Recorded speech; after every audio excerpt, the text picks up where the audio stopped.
Missed an episode of your favorite podcast? Choose from over a decade of content in our archives, not just the latest episode. All free at GCNlive.com. This is your call to action. Get prepared, America. Economy, survival, energy, disasters. This is USAPrepares.com. Informative radio, educational radio. Interact now by emailing instructor@USAPrepares.com or text at 434-390-7953. Class, please take your seats. Now, your instructor, Vincent Finelli. Cocked, locked. There we go. Your dial set correctly to USA Prepares. We're delighted you're in class today. We broadcast 2 hours from high atop the Missouri Ozark Mountains, Monday through Friday. Nathan is engineering the broadcast in Minnesota at GCN. I'm Vincent Finelli. And Rich Scheben's with us. Welcome, Rich Scheben. Well, thank you, Vincent Finelli. How are you doing this morning? Quite well, thank you. And I wanted to thank you and Captain John Regan for filling in for me last Thursday and Friday. There was some farming adventures my son and I were going on. We were going to attempt to learn more about small family farming in Missouri, and we attended a conference. So you and Captain John Regan enabled us to be able to go on that adventure for a learning experience. So I wanted to thank you very much for doing that, both of you. And, you're very welcome. By the way, I wanted to tell the class that, I've been working on this for over 6 years. USA Prepares, expos, meetups, the radio broadcast classroom. And as an entrepreneur, I've been told that what you need to do is delegate, hands off, let other people do it. Well, it's darn near impossible for me to do that. And because I like to have hands-on management. And I want to tell you that I would not entrust USA Prepares to just anyone. And so this is kind of a compliment for Rich Scheben, Gwyneth Isaacs, and Captain John Regan, that I've entrusted them with the broadcast when I need to do other things, and they have done an outstanding job. And I want to thank you all for that. And it's not something that I take lightly. I don't, if you build something, you really want to make sure that it stays intact, while you're not there. And so I would not be able to entrust USA Prepares to just anyone. It has to be someone who I've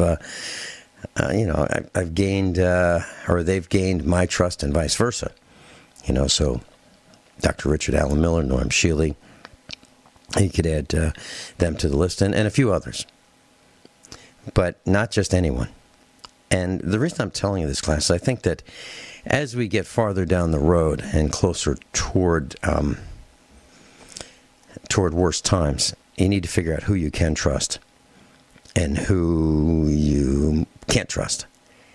And I've got to tell you that even in the 417 article about the Doomsday Diaries and how preppers flocked to the Ozarks for a place to ride out the end of civilization. That article, the one that featured a number of your instructors, well, we learned even in there that some of the people who attended the meetups, the USA Prepares meetups for years and years and years, were not the ones that we could trust. As a matter of fact, they even sabotaged our learning experiences. Yeah. So be careful. Be careful who you trust, and know who you can trust. And I know who I can trust. Rich Scheben, Norm Shealy, John Regan, Gwyneth Isaacs, Rick Miller, and some others. Even people who I haven't met, like Kyle in Montana, Sharon in Montana, and a few others. Interesting, isn't it? So today's broadcast is use it up, wear it out, make it do, or do without. I'll say that again. Use it up, wear it out, make it do, or do without. Now, where did that come from? Well, that was a saying that I heard, at least parts of that, from my father. And use it up, wear it out, make it do, or do without, was a saying from the first Great Depression. And it talks about frugality. And I have here at the farmhouse something that came from my grandmother. And it looks like similar to if you look at a mortar and a pestle, it looks like the part you hold in your hand. And it's made out of wood, and it has a handle on the end, and it's kind of maybe egg-shaped, if you will. Egg-shaped piece on one end and a handle on the other, and you stick it in a sock, and that lets you have a surface on which to darn your socks. Well, I still have that. And it came from my grandmother, passed down to my mom and to me. And what would you use that for? Well, you'd use that for darning socks. And who's heard the term darning socks in the last 20, 25 years? Hardly anybody, right? Well, my grandmother used to repair the socks of her children and her husband and herself. She learned how to sew, and she could make dresses and curtains and everything you possibly think of. I even at the farm have some pot holders that she made back in the 1950s, 1960s. Still use them. And they were from material that was left over from making curtains. Heavy material. So the generation before us and the one before that were frugal. Very frugal. They would figure out how to do things. Make do with very little. Grow their own food. And, let me give you just one small example. So when my blue jeans wear out, and they get more holes in them than I can stand, and they're shredded, I'll take the legs of the blue jeans, and I'll cut off like from the knee down, and I'll rip the seam, and I'll make a sock that I put over the barrels of guns, like shotguns. And so if I store these rifles vertically, I don't want to have dust go in the barrels. So I just make a blue jean sock that's maybe 12, 14, 16 inches long. And so I make them myself. My wife doesn't do that. I do that. Is it a feminine thing to do? I don't know, but I can certainly do it. I know how to sew. I know how to use a sewing machine. And if somebody wants to call me light loafered, just try. I'm as much of a man as anyone. And I don't consider it not masculine to know how to use a sewing machine. I know how to do the dishes. I know how to vacuum.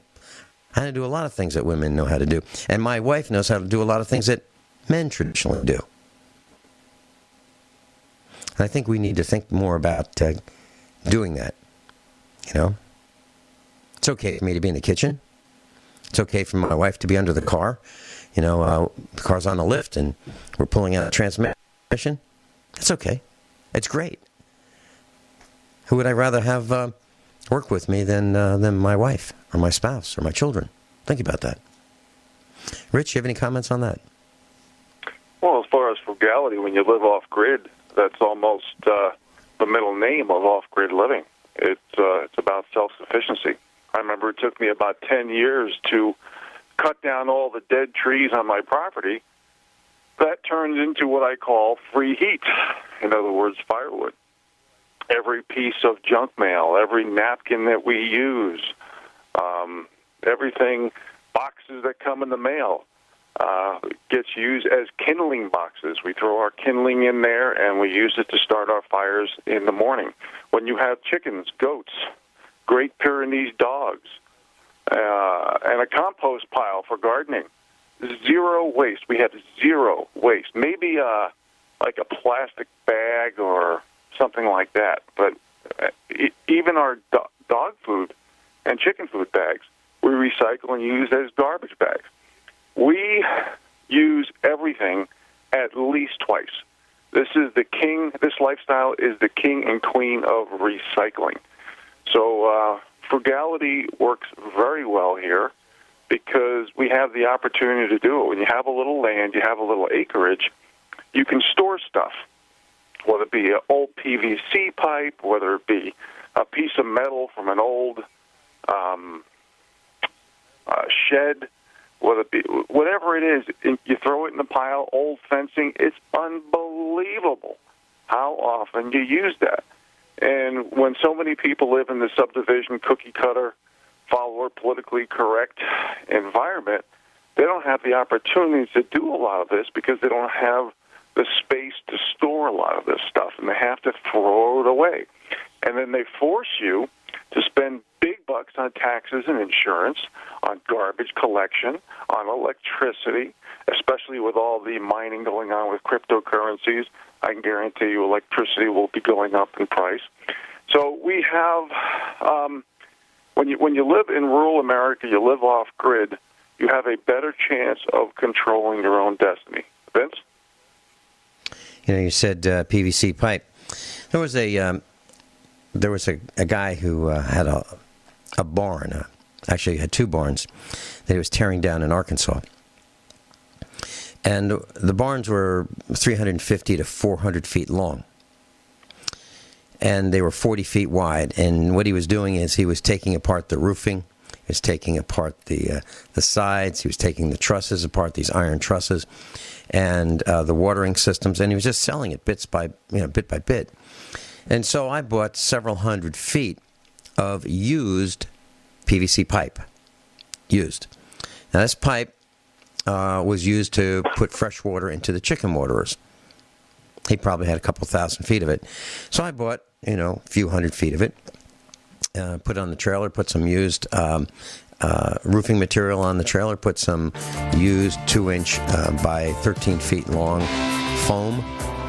22 feet long foam insulation on the trailer, put the trusses on the trailer.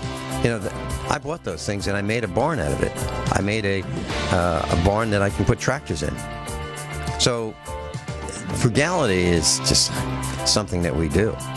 It's just, I don't know if it's in our blood, but we just can't stand throwing things away that are... Rich, one of the things that really doesn't settle well with me is, when people come over to our house and they're at the kitchen table and we offer them something to drink with their meal, and so cranberry juice, that sounds really good, and they'll take there'll be a tall glass in front of them and they'll fill it up and they'll drink a third of it, and throw the rest away. It's something that just doesn't set well with me. Being careless, being wasteful, those are like sins. And so parents need to teach their children, not to waste anything. And my dad would say, when I was very, very, very, very young, he would say, take all you want, when we're talking about food, but eat all you take. So if you don't think you're going to like it, try a small piece. And if you don't think but you have to eat that, okay? If you're going to take it, you have to eat it, whether you like it or not. But if you don't want more, don't take more. So only take what you can eat. Do not waste anything. And so here's a tip. For those of you who buy chopped meat, let me tell you how it works. So if you went to Sam's Club, for example, and you bought chopped meat, and it's in a package, in a typical supermarket-type package of chopped meat that's, one of these trays with a clear plastic wrap over it so you can see the chopped meat. Well, at Sam's Club, that's been ground, again, in the glass enclosed room. What that is the tubes of extruded chopped meat that you see that's put in a case. And it's like 5-pound tubes. And they just cut open that tube, put it in their grinder that they have right there at the store. And they grind it again. A finer grind. And that's what they put in the packages. So it's no different from the tubes that you see, except it's been ground again and it's a finer ground. So let's say you were to buy some of that. Not the tube stuff is just too coarse. You know, you might want some for your dogs for a treat or something, but for us it's too coarse. So if you have some Ziploc sandwich bags and you decide to economize, what you can do is get one of those 5-pound tubs of chopped meat, and of course you have clean hands, and you scoop out a little bit with a spoon, maybe a quarter of a pound, and if it's in the shape of a meatball, for example, just throw that in the corner of the bag, and then you use the bag to flatten out that hamburger patty. Now, it doesn't have to be perfectly round, but it has to be contiguous. And you put it in that Ziploc bag, flatten it out, and when I flatten them out, I like them to be really, really, really thin. Kind of like you'd get at a fast food joint. That thin. And just squeeze out the air and seal it up. And then you take maybe 20 of those bags, sandwich bags, and you put them in a gallon size Ziploc bag, and then you put them in the freezer. So when we make hamburgers, it's kind of an assembly line. One person puts the meat in the Ziploc bag. Another person flattens it out, or two people flatten it out. Everybody has clean hands. Then it goes into a gallon size Ziploc bag flat, and it goes into the freezer flat, and then we have hamburgers. And you can save an enormous amount of money rather than buying the hamburgers that are already disc-shaped from the supermarket.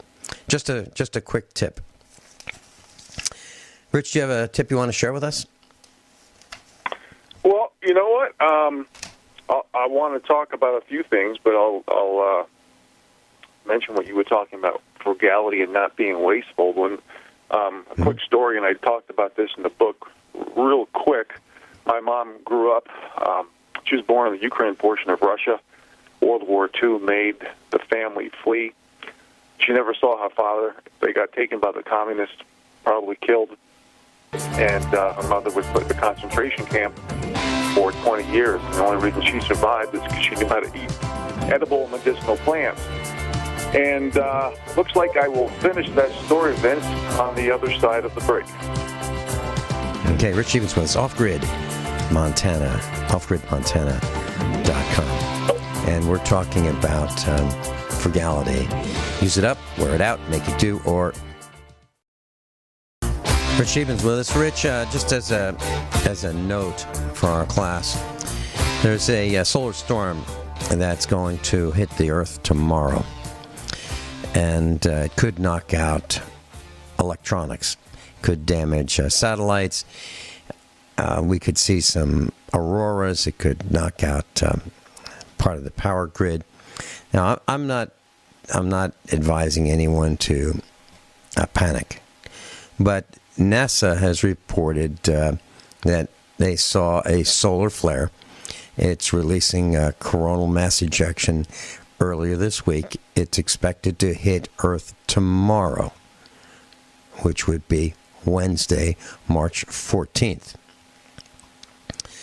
And the National Oceanic and Atmospheric Administration issued a G1 storm watch. And this coincides with the formation of equinox cracks, which form around the equinoxes March 20th and September 23rd, and weaken the magnetic field of the Earth. So it's like a double whammy. So this solar storm is heading for Earth. It's likely to hit tomorrow, which would be Wednesday, and it could knock out satellites. It could disrupt satellite communications. It could disrupt other communications. And what am I going to do about it?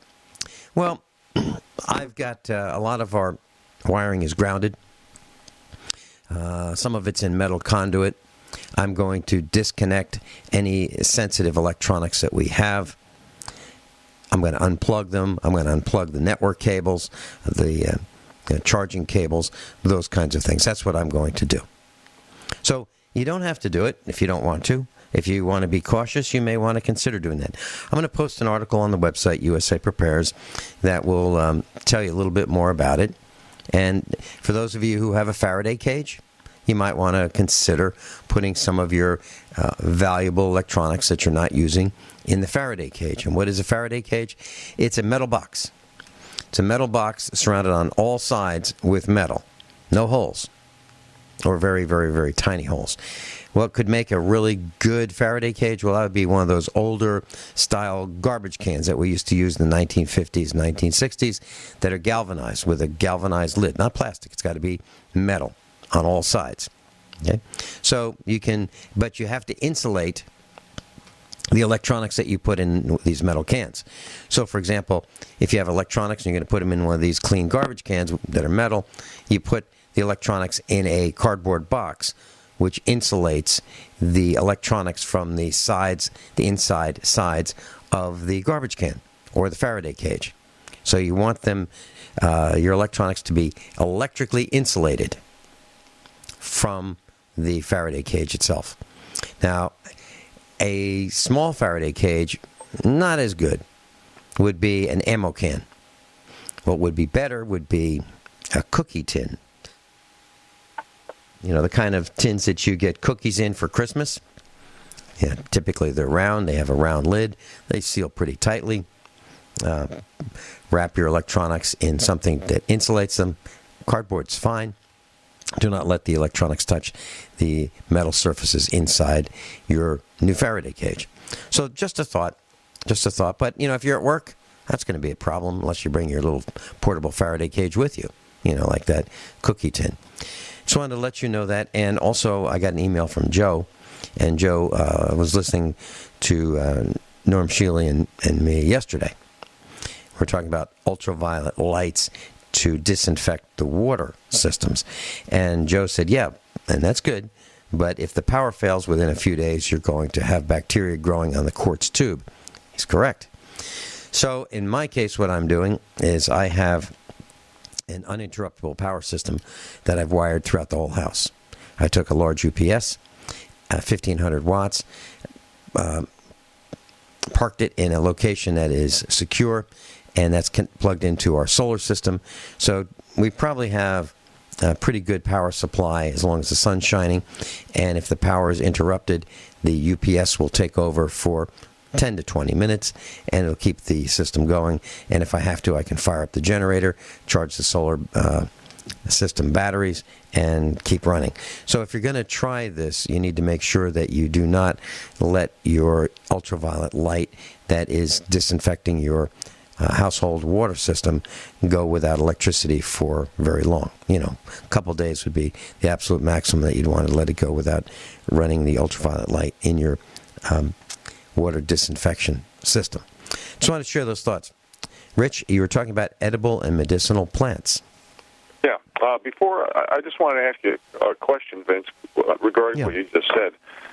Tomorrow, if this solar flare hits, is there any particular time it's going to hit the U.S. and the duration? I don't have that, but it looks like it's going to run for 2 days, Wednesday and Thursday. Okay. Well, anyway, let me finish my story, and then I want to go off into a little tangent and talk about since we're talking about frugality, about the lack of government frugality and fraud. But let me just finish my story. My mom, who grew up in orphanages in Europe, she always told me not to waste any food, and I don't. I don't waste anything, and that's one of the reasons for the chickens, the Great Pyrenees dogs, the goats, the compost pile. Nothing. I mean, nothing. Zero waste we have here that we throw out regarding food.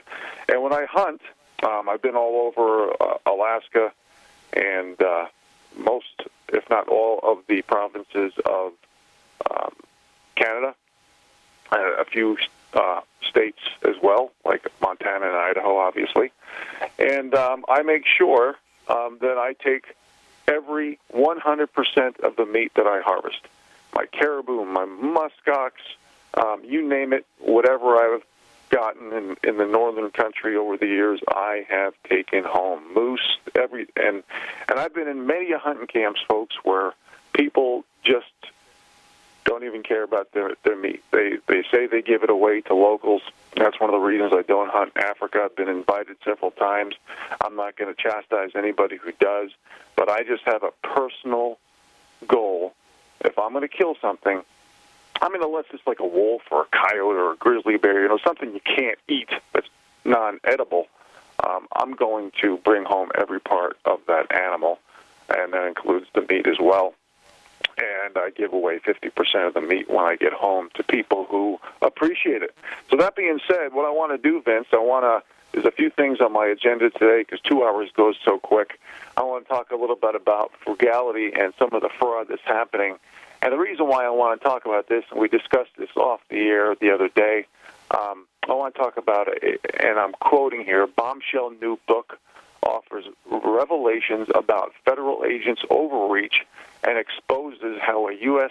Senator, John Tester from Montana, was elected in stunning voter fraud scheme. For those of you listening to this at home, you can go to the website thiswestisourwest.com. Again, thiswestisourwest.com. And the author of the book, his name is Christopher Courtlander. The name of the book is Arrow to the Heart, The Last Battle of the Bighorn. And, because of time, I'm just going to read a couple of excerpts. During his fight with the federal government, Courtlander also unearthed damning information concerning the election of Montana Senator John Tester in Arrow to the Heart. Courtlander details voter fraud that took place when Tester was first elected to the United States Senate in 2006, which changed the Senate majority from Republican to Democrat. Now, keep in mind, America, there's no statute of limitations for fraud. Right now, Joe Biden is in Montana stumping for John Tester. If anybody who's hearing this in Montana knows who's going to be competing against John Tester, whoever his competitor is, this information needs to go to him because it looks like he was elected via fraud. And let me finish one more excerpt. Because state election laws do not apply on some Montana Indian reservations, some reservation ballot boxes were left unsecured, allowing voter fraud to occur, which pushed Tester to a win in Montana and Democrats to control the Senate nationally by 0.87% of the official vote that year. 0.87%, folks. Courtlander's book contains documentation proving that Tester's campaign wrote checks to influence Native American voters at the ballot station. This stunning information continues to have national implications as Tester can now be exposed by his Republican opponent for having benefited from voter fraud, even as he seeks re-election in 2018. Again, fraud, America. There's no statute of limitation on fraud. Joe Biden is using our taxpayer dollars to be in Montana right now as we speak and stump for this man, John Tester. Now, this book has a lot of other things. It talks about the Cliven Bundy Ranch standoff, amongst other things. I'm sure most people in America know that Ryan Bundy, Cliven Bundy's son, is running for Nevada governor. And I hope anybody who's listening to this in Nevada supports Ryan Bundy. After what the Bundys have been through, it's pretty obvious that the little people just don't have the protection anymore. We don't have any restitution under the law.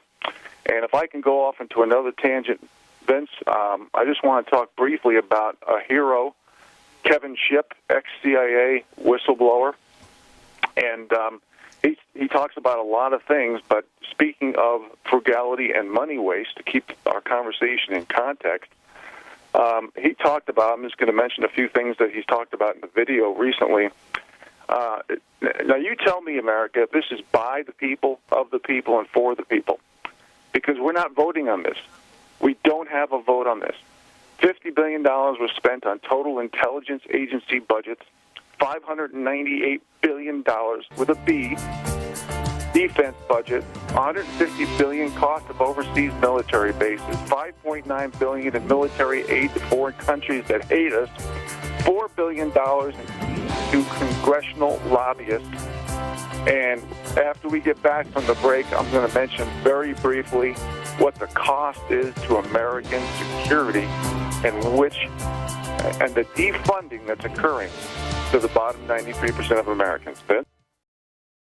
Rich, you were talking about the cost to Americans. Please continue. Yeah. America, the cost to American security and the program that's going to be defunded for the budgets that Kevin Shipp so bravely discovered is Social Security, Medicare, Medicaid, health care. I talk about this every once in a while, the big corporate oligarchies, because we have a fascist system where big government protects, creates an alliance with the big corporate oligarchies. And I've read articles like articles about GlaxoSmithKline that have defrauded Medicare and Medicaid out of billions of dollars with this fascist system that we have. So when the dollar gets devalued and your pay that you put into the kitty for many, many, many years gets devalued because of programs like this, because of situations where these big corporate oligarchies have literally defrauded the American people, what are you going to do? And infrastructure is also on this list as well. Now, Kevin Shipp recommends rescinding the CIA. His website is fortheloveoffreedom.net. I urge all Americans, if they have time, to go on there and thank him for the courage that he has to be a whistleblower. We need heroes, America. America needs heroes and guts desperately. Whether you're from the CIA, the FBI, the NSA, Edward Snowden's a great example. William Binney's a great example. All of you police, whether you're in the sheriff's office or the biggest or the smallest precinct municipality, when the so-called authority in your houses calls for stand-downs when the shooting occurs, when they call for stand-downs, when Antifa and BLM, Black Lives Matter, or any terrorist group is creating violence, or somebody who might be a migrant might have some sort of protectionist status, you need to step forward. We need you. Big Pharma, any corrupt policies at all, anybody who's working inside, you need to step forward and be a whistleblower. Anybody who knows who's working for the UN and they're hiding weapons and vehicles all over America, we need you. We need heroes. Central banks, companies who are AI companies, who practice surveillance and censorship on the little people, you need to come forward. America needs you. We need these heroes. If you work for the mainstream media, and it's pretty obvious that they're trying to eliminate free speech for the little guy and the Constitution and the Bill of Rights that millions of Americans have died for, you need to come forward. Anybody who's working for the government oligarchies and big corporate oligarchies, again, a.k.a. our fascist system, you need to come forward. And for the lawyers, judges, bankers, and politicians, I think you all know what you've done to the little people. If you have any heart and any backbone, you guys need to come forward and let the American people know with the new media what's been going on, because we need heroes, and we need them desperately. Vincent? You're absolutely right. And for those who are in the policing arena or law enforcement, consider this. When things get worse, do you think that your neighbors who you've ticketed, arrested, on false charges, do you think that they're not going to forget? Do you think that you're going to be protected by the system? Or do you think they just might get even with you? So as you're policing and as you are working on those ticket contests and those ticket quotas, and you are fleecing your friends and neighbors, keep in mind that they probably have memories. And they may decide to remember when you are most vulnerable. The one thing that law enforcement types are most afraid of is being arrested and put in prison. Because then they'll lose that protection of the blue plague. Think about that. What would it be like for those of you in law enforcement if you lose your protection? Consider that, and maybe you'll be a little kinder to the rest of us. When we get back, I want to talk about fraud. And we're going to define it, and we're going to talk about fraud and how the government perpetrates fraud and how it happened to Rich Scheben.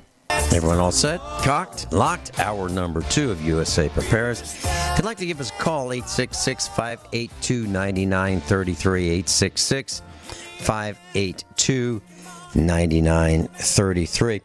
Rich Scheben's with us, and I'd like to talk a little bit about fraud. Fraud is a false representation of a matter of fact, whether by words or by conduct.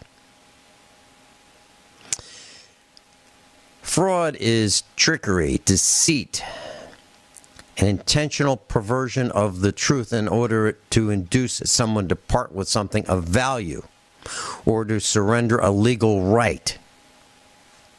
That's what fraud is. It's theft.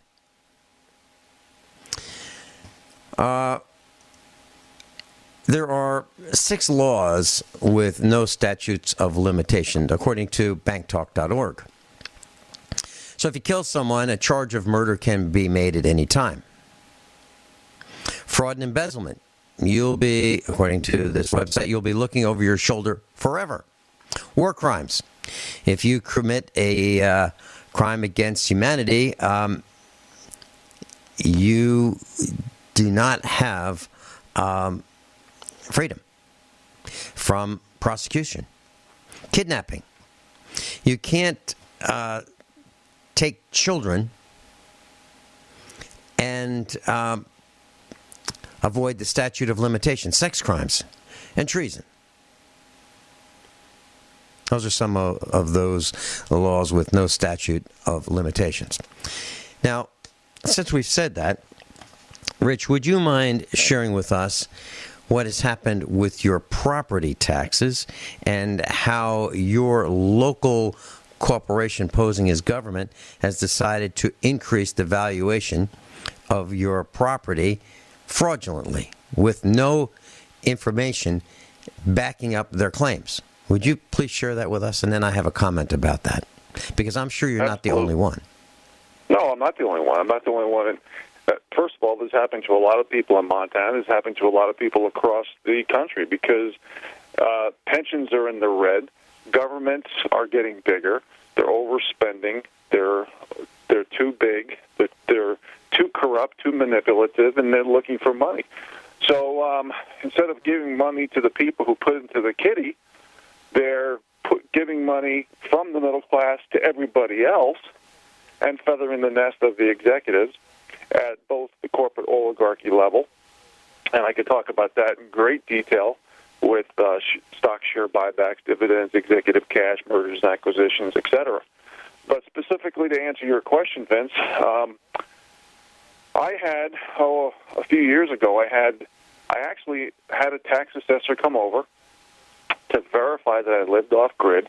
I have no hot water heater, no pressure tank, no interior pipes. I flush the one toilet I have with a bucket of water. Okay, we live very frugally and quite rugged, where I bet a lot of listeners are thinking, oh, man, I don't think I'd want to do that. So anyway, I had my property assessed as an off-grid property with no heat source at all. The only heat source I have is my wood stove. That's it.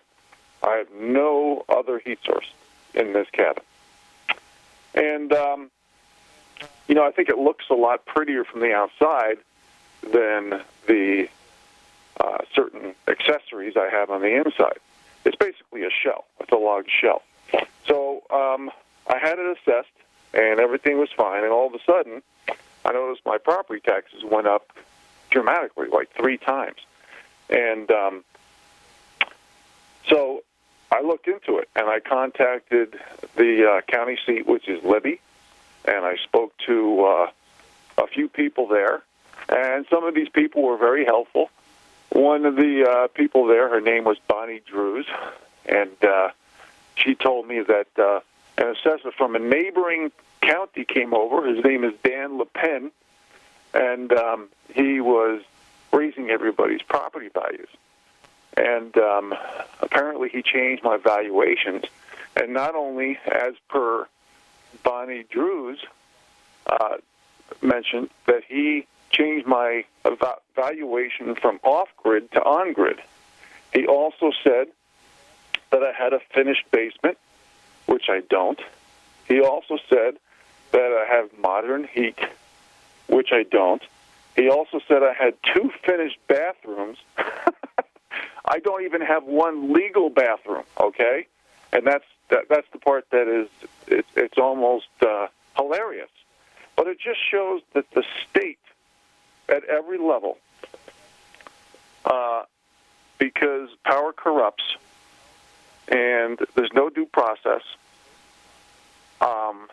just like detaining people indefinitely, just like taking away a citizen's rights, mass surveillance and censorship, all these secret courts with no accountability, pedophilia running wild, self-serving corrupt Congress, which basically gives themselves full pensions after 1 year.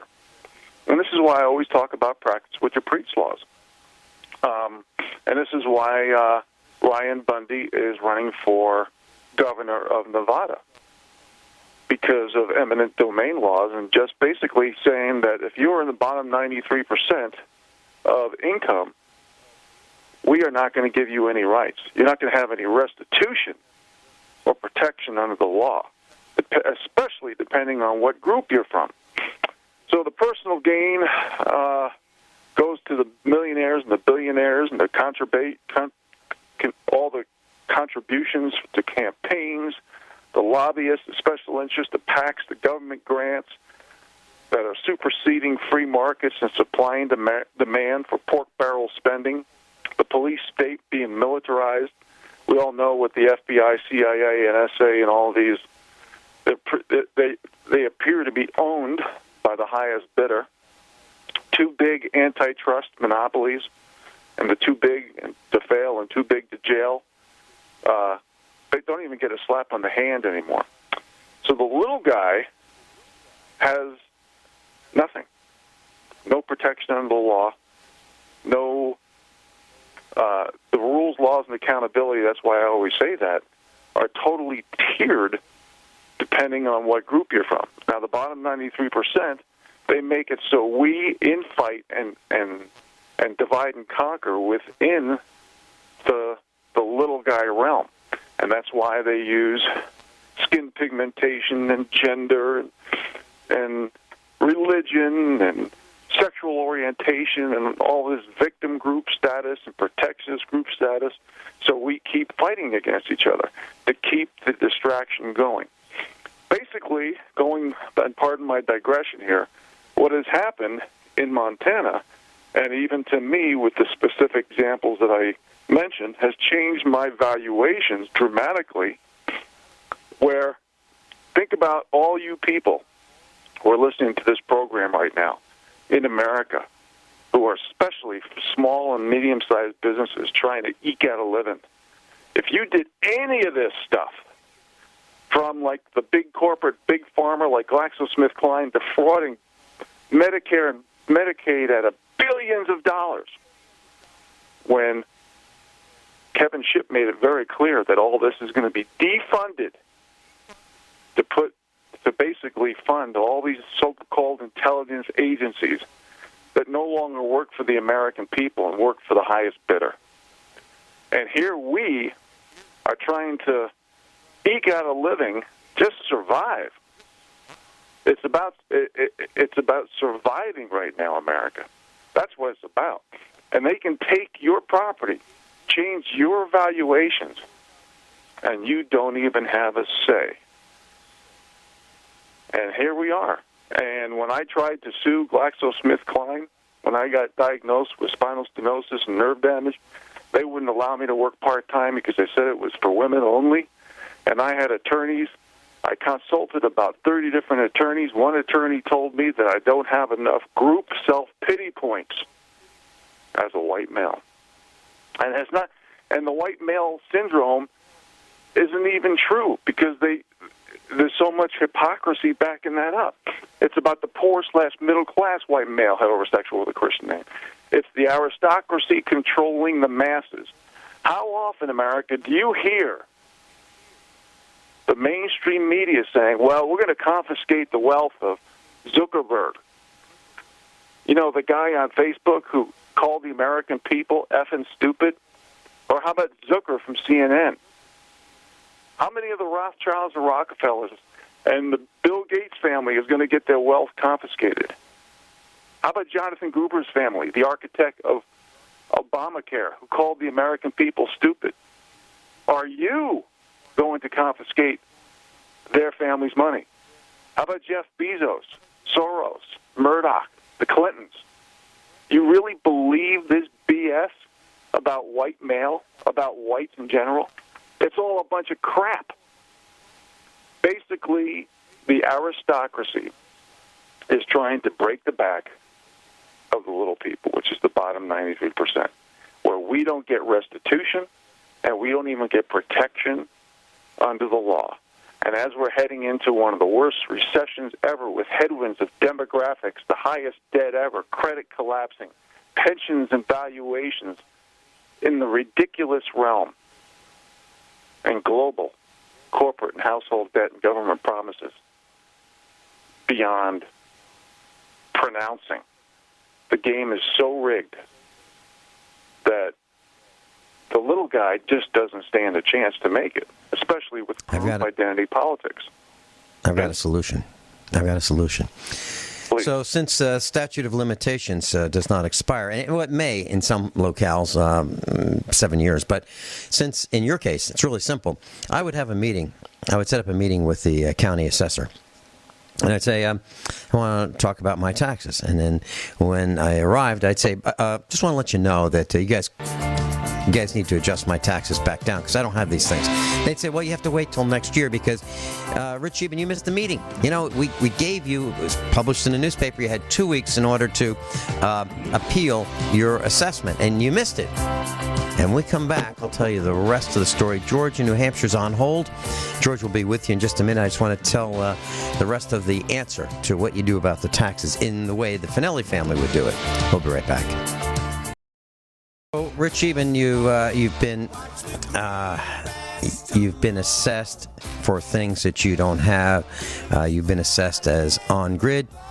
And anyone who walked on your property or looked at the property from the road could see you do not have power poles going to your cabin. Is that right?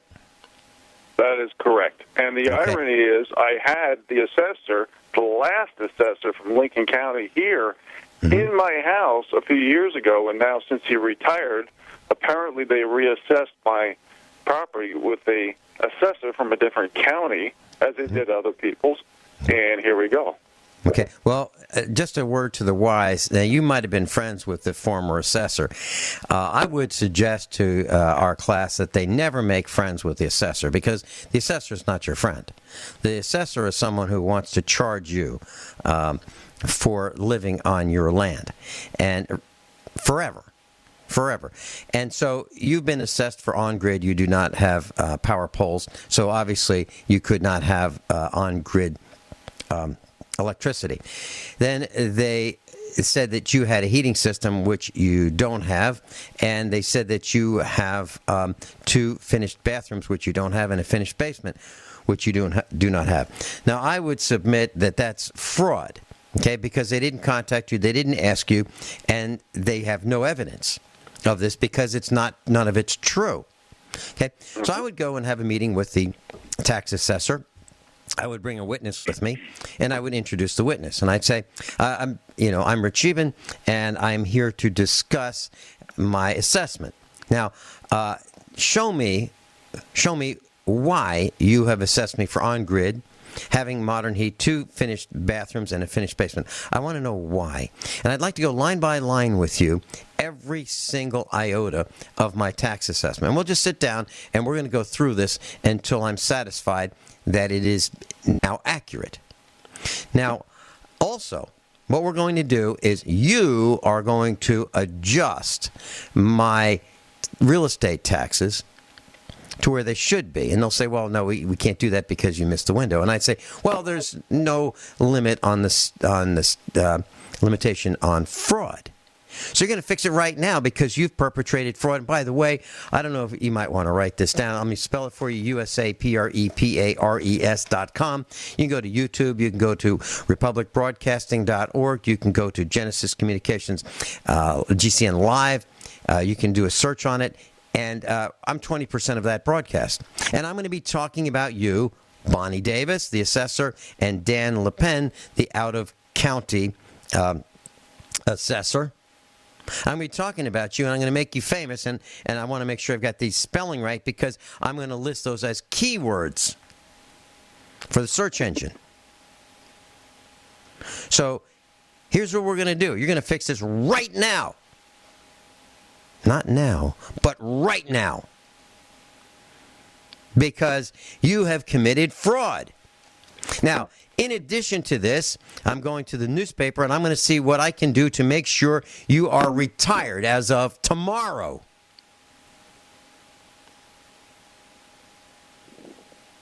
I have no patience for people who commit fraud and to try to steal and deceit and cheat us. The bottom 93%. George, do you have any comments? Yeah. Hello, gentlemen, by the way. While I just take a breath. Well, I'm glad you're sounding, you're back to fighting form. That's what I like to see. Oh, yeah, I am. Anyway, I'll say most states have what they call, like in New Hampshire here, they call it the Land and Tax Appeal Board. And what happens if you're not happy with the assessment from the local town, city, county, you can appeal it. Now here, the price hasn't changed in, I'd say, almost 20 years. It's $65. And a lot of people don't realize that once they put in for an assessment, legitimately, they know their homes better than anyone. They know what's been modernized, what hasn't been, what needs attention, what doesn't, so on and so forth, for the most part, because they live there every day. Well, anyway, long story short, you can formulate a letter, and a lot of times they have a local form that will say, this is the reason why I feel my assessment is too high and I want it adjusted down because. George, hold that thought. Hold that thought.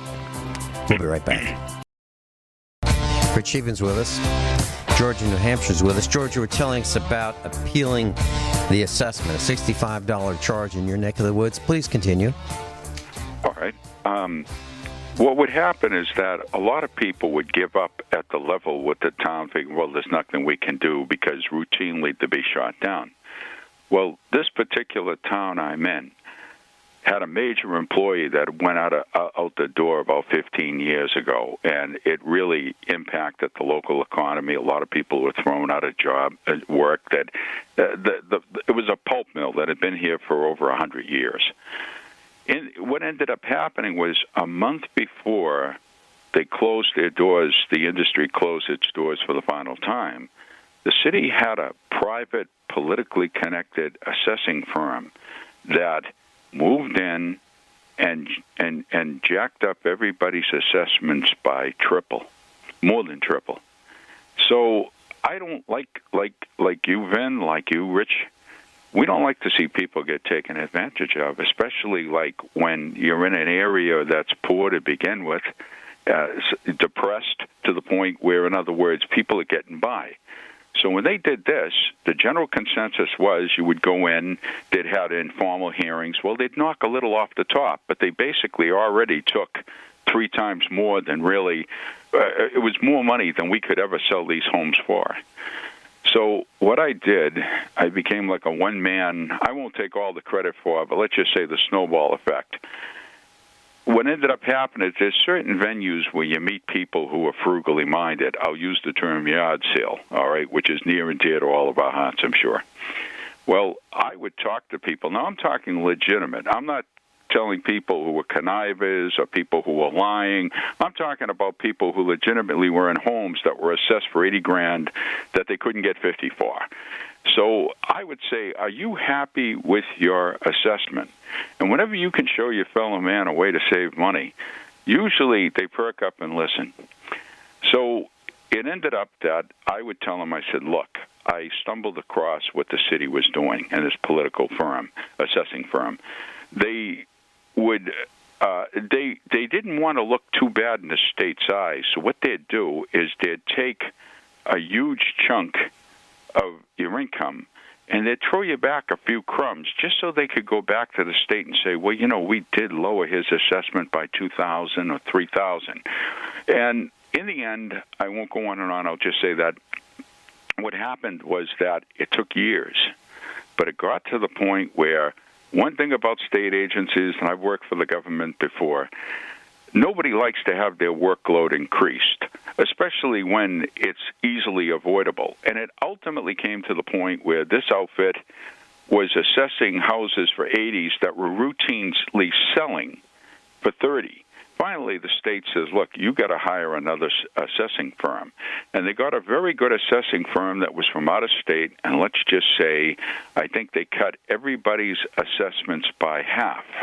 But again, if they didn't appeal and they weren't bringing it to the attention of the state, Land and Tax Appeals Boards, it'll probably be a different name, but it's the place you appeal to after you've been shot down, and you still feel you have legitimate grievance, is what I did, and ultimately many of my fellow townspeople started to do, to the point where that assessing firm was spending so much time down in the Capitol at the Land and Tax Appeals Boards that, let's just say, they didn't have much time for anything else.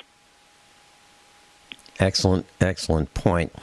And I kind of did that by myself, where I just tied them up. I said, they wanted to bang out my overassessment, and I said, no, I've taken off the rest of the day, and I plan on being with you because when I get home, I'm going to have to explain this to my family because they're going to have a whole bunch of questions about our taxes, and I'm going to need to give them the answers.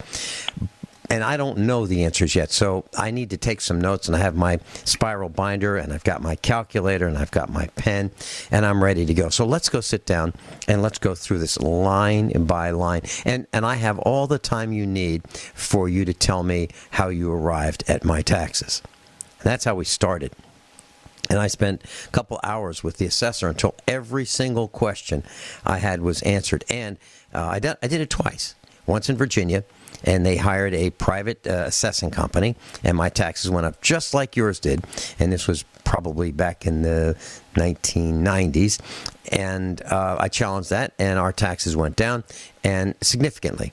And I challenged our taxes here in Missouri, and our assessment went down as well. So I think you're right. You need to tie them up, and you need to let them know that you are not going to go away until you're satisfied that they have done the assessment fairly, and they need to prove to you where the assessment came from. I believe that they use two things to their advantage. One, your fear. I'm not talking about your fear, George, or your fear, Rich Scheben. I'm talking about the fear of the general public, afraid of the big bad machine. People are generally don't want to make waves because they think it's going to get worse. Well, it's going to get worse if they don't make waves because they're going to keep running you over. It's kind of like extortion. You have to keep paying and paying and paying. Well, I'm not willing to do that. The other thing that they use against you is your fear of being embarrassed in the village, because you don't want to rock the boat, and you don't want to make waves, and you don't want to be singled out. Well, I'm not willing to take it.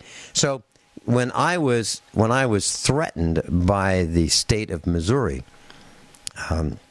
revenuers for $100,000, which was absolutely, positively not true, I exposed them on the air. And so, at the risk of being embarrassed, really, I said, hey, these guys are claiming we owe them $100,000, and we don't. And I made them prove that we owed it to them, and they couldn't because we didn't owe it to them. So what I'm saying is, if you are willing to air this laundry in public, you will win. You will win because they hate it. They absolutely hate two things. Number one, they're government employees and they're allergic to work. They don't like hard work, and they don't like being exposed. So you can tie them up and you can expose them, and that's what I did. And I would keep doing that. And now they know that if you go to Jefferson City, Missouri, which is a state capital, and you say, have you heard of a guy named Finelli? Odds are the answer is, yeah, we heard of him. Because we don't back down. We don't let these guys run us over.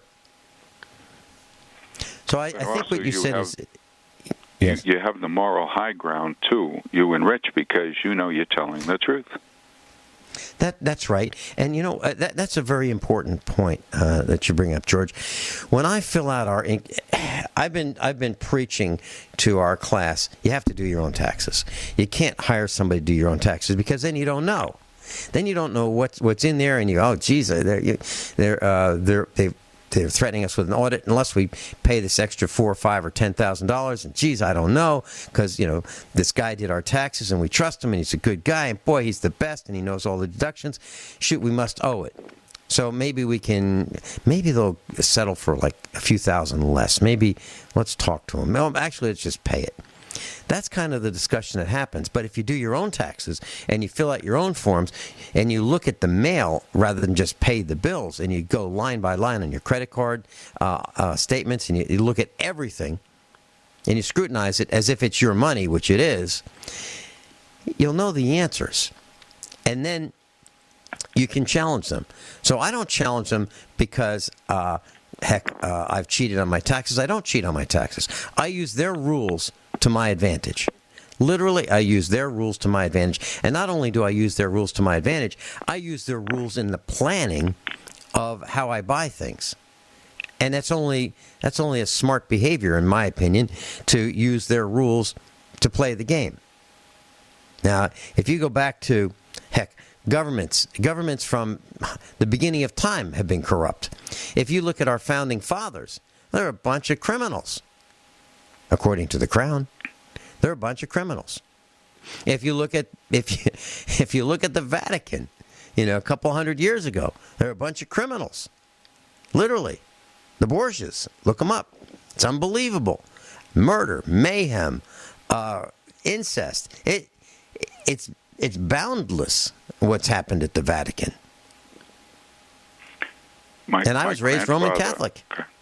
Well, my grandfather came from Italy and my grandmother, and I'm sure yours does it well.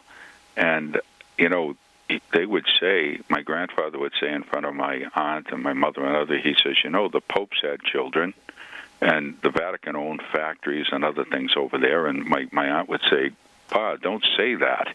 But he'd laugh. He'd say, but it's true. Yeah. I mean, Yeah, I think we might have lost our one listener when I said that about the church, but it's absolutely true. You look at Joel Osteen with his mega church, and you look at some of these others with their mega churches. How'd that happen? They're a bunch of beggars. They literally are beggars, and they're promising you a good seat, a front row seat, if you just donate. And it makes me sick thinking about the people who have worked so hard for so little and have given some of that to them. It's worse than insurance. Vince, if I may comment here, what's happening is the aristocracy has created a stagflationary hybrid nightmare where the economy is not doing as well as they say it is, and yet certain things that have been controlled with subsidies and money printing and special interests and lobbying and PACs, etc., they're going up like through the moon, like healthcare and college, food, water, housing, stocks, rent, transportation, insurance, taxes, lumber. Basically, we're in a credit contraction scenario where we're going to have increased defaults, bankruptcies, margin calls. When margin calls happen, everyone's going to be selling everything to pay for what they owe. People are going to be walking away from mortgages because and that's what debt deflation does, and it turns into a stagflationary consequence for the bottom 93% of income earners, especially when their taxes on their property taxes go up because they can't sell it, because the new buyer looks at this and saying, hey, is this really worth buying when my taxes and insurance cost this much? And you got to remember, You're right. American GDP and growth is 70% consumption. When there's no disposable income left, how does the economy move? We're going into a break, gentlemen, and we will be right back. Georgia, New Hampshire, Rich Scheben in Montana. Class, I want you to remember this name. Jeffrey Wertkin. Jeffrey Wertkin, 40 years old. So who's Jeffrey Wertkin? Well, he's a former corporate fraud lawyer, for the Department of Justice. He's been sentenced to 30 months in prison for stealing over 40 whistleblower fraud cases in 2016 and trying to sell that information to companies who were under federal investigation, according to the prosecutors. So Jeffrey Wertkin was arrested after an attorney for a Sunnyvale, California technical corporation contacted the FBI following Wertkin's offer to sell them a sealed federal lawsuit for $310,000, according to the court documents. He was taken into custody. He was wearing a wig, a fake mustache, at a Cupertino, California hotel. He says his life is over. Good. Yeah. Good. Yeah. So this guy is a criminal, allegedly is a criminal, and this is an article in Zero Hedge. So here we have a former Department of Justice lawyer arrested for theft of cases that are sealed, that are going to court. This guy is a criminal. He used to work for, I don't know if he ever worked for the Justice Department. He was employed by them. He was paid by them. So how many lawyer jokes are there? Well, there's only 3. The rest are true stories. 99%. 99% of attorneys give the rest a bad name. It's just one more example of that. Yes, you heard me right. 99% of attorneys give the rest a bad name. George? Vince, I got to chime in here. We only have a couple minutes left. Yeah, okay, this is an example of top-down, centralized, no accountability at the government level, and full control, and an addiction to power, money, control. You know what that's called? It's called things like socialism, communism, tyranny, totalitarianism, dictatorships, authoritarianism. That's what is happening in America. And for those of you who think that you are liberal, when the Liberal Party has literally been indoctrinated and bought and paid for by the globalists to bring down America, and if you don't believe that, you need to do a lot more reading and research, because that's exactly what's happening. Because your freedoms and liberty are hanging by a thread right now because of people like this who can get away with murder, get away with anything. Accountability, transparency doesn't mean anything to these people. And this is why we do these shows. This is why you have to read, research, and speak up and say it like it is. And this is why we have to protect the little guy, the bottom 93% of income earners, because they don't have restitution. They don't have any...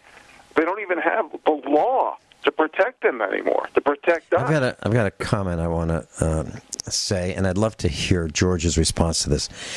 Class, the reason we tell the stories that we tell, firsthand experience, I'm talking about the stories that Rich tells, John Regan, Norm Shealy, Rick Miller, of course, Georgia, New Hampshire, and Kyle. The reason we tell these stories, Sharon, and the rest of us, is so that you can see that we actually do these things. We're telling you things that have happened to us. So maybe you'd say in your mind, you know what? They did these things. We can too. We can have these guys stand down. Not us, but the other team. We can take a stand. We can turn this around if we do it. George, your thoughts? Well, like I say, our experience that's shared with the people who are in the listening audience and amongst ourselves can save us a lot of grief later on, because we've gone through it and we've told you, and yes, it takes a certain amount of effort on your own part. And you say to yourself, if you won't help yourself, who will? And like I said, there's one Rich, there's one George, there's one Vincent. And Vincent's giving his time and his money for this. Rich is giving his time and experience for this. I'm just sharing my small part. But you know and I know, in the end, it's up to us. It's up to each individual person. And you start small, where you don't take that little dishonest opportunity you have. You stand up, you do something, and each one of us makes up a part of the greater whole. Yeah. George, thank you so much. We're out of time. Thank you, it's great to hear you. Rich, thanks so much.